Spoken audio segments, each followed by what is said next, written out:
Hi friends, இது மாலினி சமையல். இன்றைக்கி நம்ம பூரி குருமா எப்படி செய்கிறதுன்னு பார்க்கலாம். அதுக்கு முன்னாடி நம்ம சேனலை சப்ஸ்கிரைப் பண்ணாமல் இருக்கிறவங்க சப்ஸ்கிரைப் பண்ணிடுங்க. அப்படியே பக்கத்தில் இருக்க பெல் பட்டனையும் கிளிக் பண்ணிடுங்க. இப்போ வீடியோக்குள்ளே போகலாம் வாங்க. அடுப்பில் ஒரு கடாய் வச்சுட்டு கடாய் சூடானதுக்கப்புறமா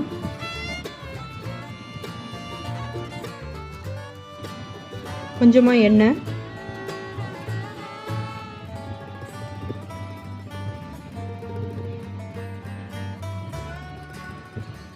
எண்ணெய் சூடாகட்டும்.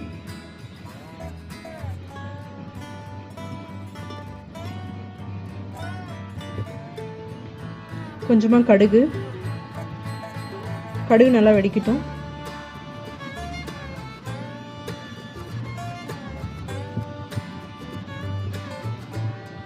கொஞ்சமாக கருவேப்பிலை,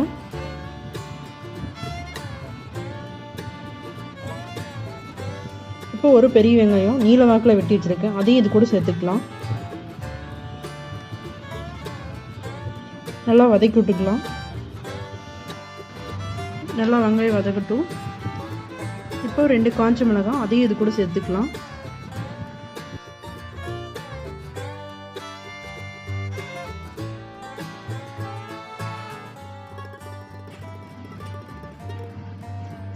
இஞ்சி பூண்டு நல்லா 1-2 தட்டி வச்சுருக்கேன், அதையும் இது கூட சேர்த்துக்கலாம். நல்லா இஞ்சி பூண்டு பச்சை வாசம் போகிற அளவுக்கு நல்லா வதக்கிக்கலாம். நல்லா வதங்கிடுச்சு. இப்போ மீடியம் சைஸ் 2 தக்காளி கட் பண்ணி வச்சுருக்கேன், அதையும் இது கூட சேர்த்துக்கலாம். தக்காளி நல்லா வதங்கட்டும். தக்காளி வதங்கிடுச்சு. கொஞ்சம் மஞ்சத்தூள்,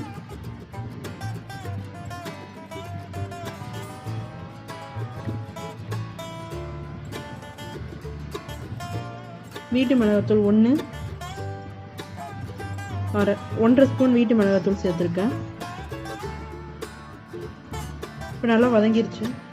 இப்போ வேக வச்ச உருளைக்கிழங்கு, அதையும் இது கூட சேர்த்துக்கலாம்.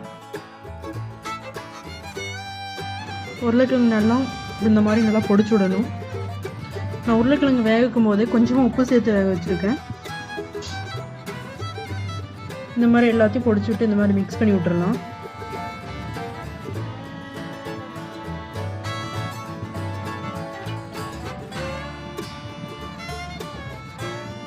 இப்போ கரம் மசாலா தூள், அரை ஸ்பூன் கரம் மசாலா தூள், அதையும் சேர்த்துக்கலாம்.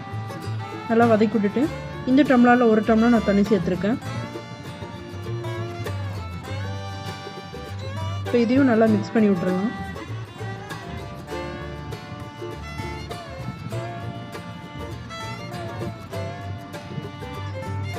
இப்போ தேவையான அளவு உப்பு,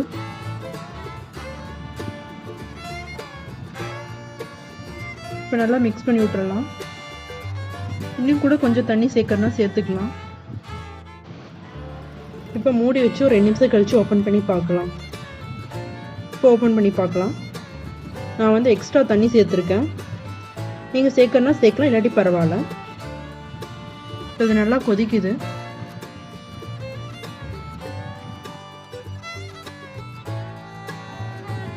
இப்போ வெறும் தேங்காய் அரைச்சி வச்சுருக்கேன், அதையும் இது கூட சேர்த்து நல்லா மிக்ஸ் பண்ணி விட்டுறலாம்.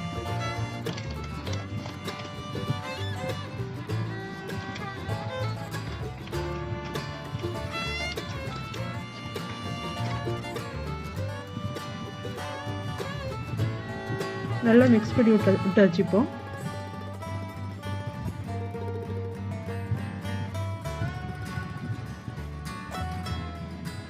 இப்போ 2 நிமிஷம் நல்லா மூடி வச்சிடலாம்.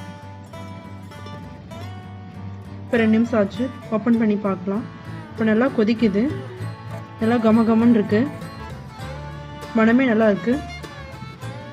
நீங்களும் இது போல் ஒரு பூரி குருமா செஞ்சு பார்த்துட்டு எப்படி இருக்குன்னு கீழே மறக்காமல் கமெண்ட் பாக்ஸில் கமெண்ட் பண்ணுங்கள். நம்ம மாலினி சமையலை சப்ஸ்கிரைப் பண்ணாமல் இருக்கிறவங்க மறக்காமல் சப்ஸ்கிரைப் பண்ணிடுங்க. அப்படியே பக்கத்தில் இருக்க பெல் பட்டனையும் கிளிக் பண்ணிடுங்க.